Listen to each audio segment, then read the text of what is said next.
You know we're both KSI, right? Yeah, but you're the sentry, I'm the boss. You report to me. Well, we ain't reporting to nobody if that Dinobot is coming right at us at ramming speed. Wait, what?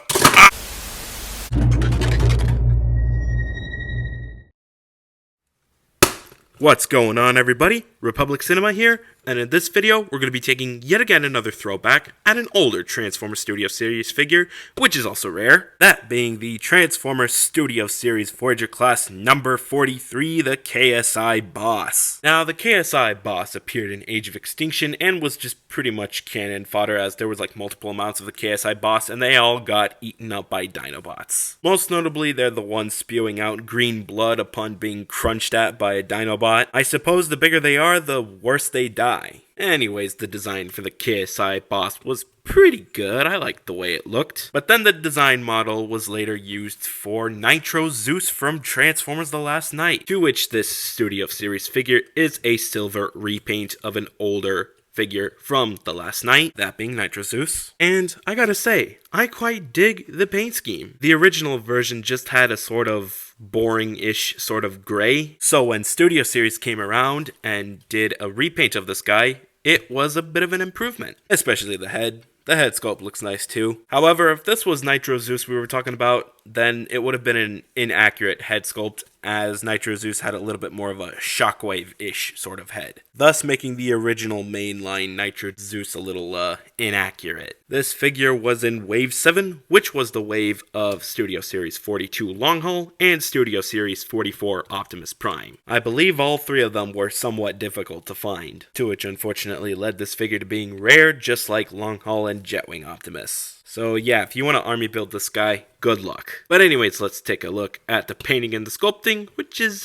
pretty good. The silver added on to the limbs and the chest and the head make things a little bit more accurate to the movie. And then there's these broad pieces of paint, which I believe are accurate? I don't know. One thing that confuses me about the head sculpt is that the antennas are left unpainted. One thing you might also notice with this figure is that there's Gatling guns on the shoulders, but they serve no purpose gimmicks wise. I also noticed there's a little bit of dark gray slapped across some parts of the toy, especially around his shoulders. And then moving on to Kibble, this guy comes loaded with Kibble. It is a mainline figure from 6 or 7 years ago now. Well, almost 7 years ago if you want to get technical. So of course there would be a buttload of kibble. However, some of it is somewhat justifiable, as these pieces of back kibble are somewhat used as thrusters for this guy to fly. Whereas this fin over here on the bottom, I have no idea what purpose that serves. There is also one arm that just has the front of the plane smacked onto the top, and I guess it wouldn't have been so bad to work as a sort of a battle axe, but sometimes it's just best to pretend it's a gun. I don't know, this arm is sort of it could be a gun or an axe sort of arm. Now, quality on this figure is not so bad. Last year was about the time I got this figure, and I got him unopened. So far this guy hasn't seen any wear-offs yet. So yeah, that's why there's a bit of fair quality on the arm. Nothing is too tight or too loose, but I do have an issue where this thing likes to untab. And thankfully, neither the shoulder pads or the knee pads are loose enough to fall off real easily. However, when moving these back pieces up, it is on a tab, so when you move it up and down and you close it back in, it tabs in, and then to open up, it tabs out. And if you're trying to force this out, you're gonna... And another thing to point out on my copy is that the wings are more prone to untabbing. So yeah, that's a bit of a bummer. Moving on to accessories, he does come with 2 pairs of missiles, which don't do much. You just plug in onto the thrusters on the back, and there you go.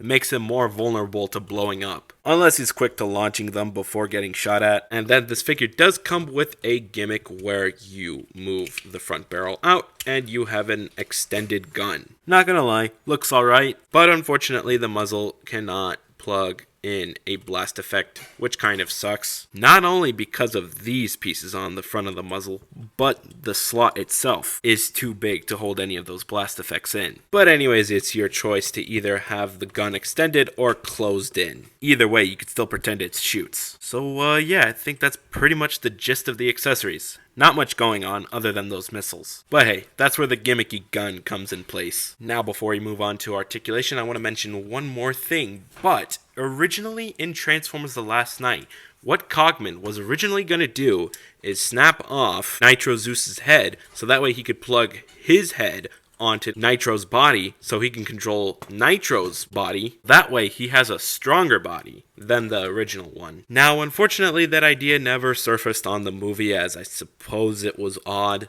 but they ended up doing something like that for the toys. All you gotta do is remove the head and remove Cogman's head, and you could just go ahead and plug in Cogman's head onto Nitro Zeus's body, and there you go. This is the thing that originally worked for the main line and came back to work again in the Studio series. And if you want to be funny, you can have Nitro's head on Cogman's body. That just looks off. And another thing I forgot to mention is that the sword that Cogman comes with fits in nice and snug onto Nitro Zeus's hand, which works better than Cogman's hand. So yeah, that looks cool. It appears as if Cogman is about to fight as if he were to fight in the medieval times. I kind of wish something like this happened in the final battle of Transformers The Last Knight, but unfortunately that never happened. I am curious to know if this would be a thing if the sequel to Transformers The Last Knight wasn't cancelled. Guess we'll never know. But anyways, now would be a great time to move on to articulation. So starting off as usual, ball joint at the head, which allows the head to move up and down and swivel. If you want to extend the head moving upwards, you could just move this upwards as well. And then there is also some articulation for the thrusters, which allows for the thrusters to move up and down and side to side. Shoulder pad moves out, which allows for an extended bend at the shoulder. Ooh, almost forgot to mention full rotation at the arm. Bicep swivel, bend at the elbow. The wrist can move up and down. Unfortunately, no waist swivel, but of course the legs can spread.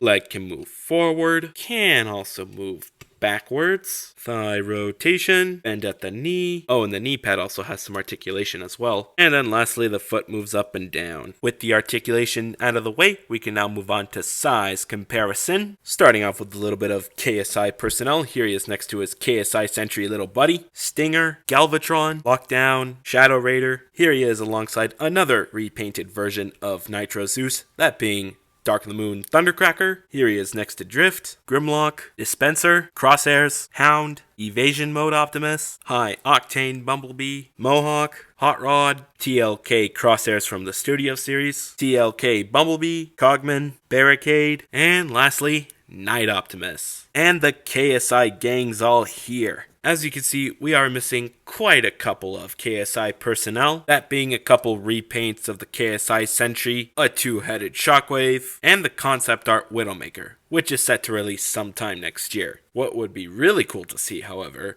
is if Hasbro were to do Target exclusive 3-packs of KSI personnel, that being a few repaints of the KSI Sentry, and who knows, maybe in some of those 3-packs, a re-release of this guy, the KSI Boss. Now, I feel the KSI drones that were painted white should be a different mold, as they were a little bit bigger and had a different design to the Stinger / KSI Sentry design, so they should probably do a different figure of that. But that's probably unlikely, so yeah. Oh, I almost forgot to mention that Hasbro should also do the 3 Junkion drones that all formed into one garbage truck, because that would be another interesting thing to see in the Studio series. But hey, eventually we'll probably see those later on.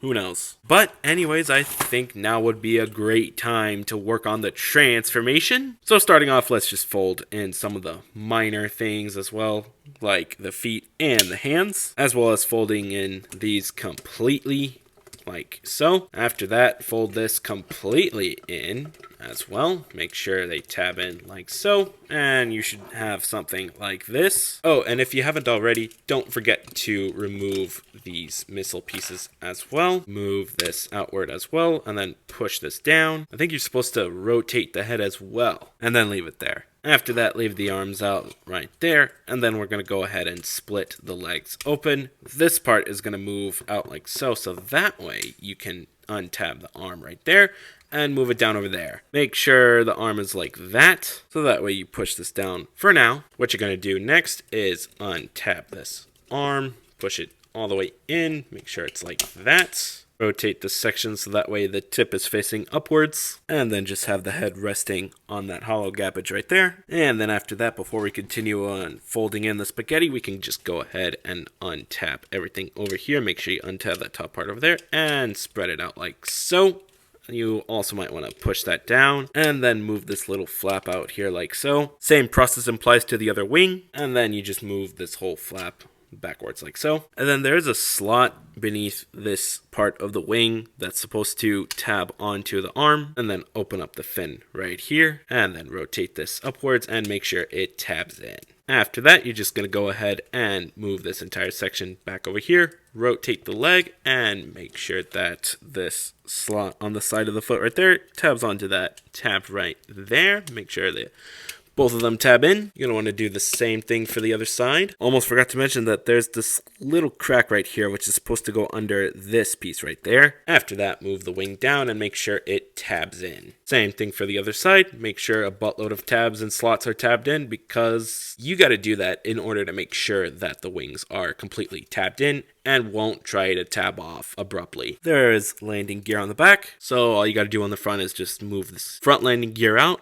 And there you go. And there you have Studio Series KSI Boss in his jet mode. Now, I gotta say, this jet mode looks really nice. Except for the back kibble over here, that kind of sucks. But otherwise, painting and sculpting on the top is actually pretty good. But of course, to the bottom, and oh my goodness, what happened here? And for weapon storage, the set of missiles just simply tabs in onto that slot right there. And there you go. There you have weapon storage. Now, if there were to be a sequel for Transformers The Last Knight, and if this guy were to have a little bit more screen time, I feel like his character would have been a little better. But unfortunately, that wasn't the case. But for a quick comparison, here he is alongside Dark of the Moon, Thundercracker, and these figures are pretty much the same figure. It's just the painting in the head is different. But I gotta say, they look pretty cool with their own paint scheme. Especially a little bit of red and silver lashes slapped onto the tail or the fin for Thundercracker. Holy smokes, just imagine if there were to be a Skyquake and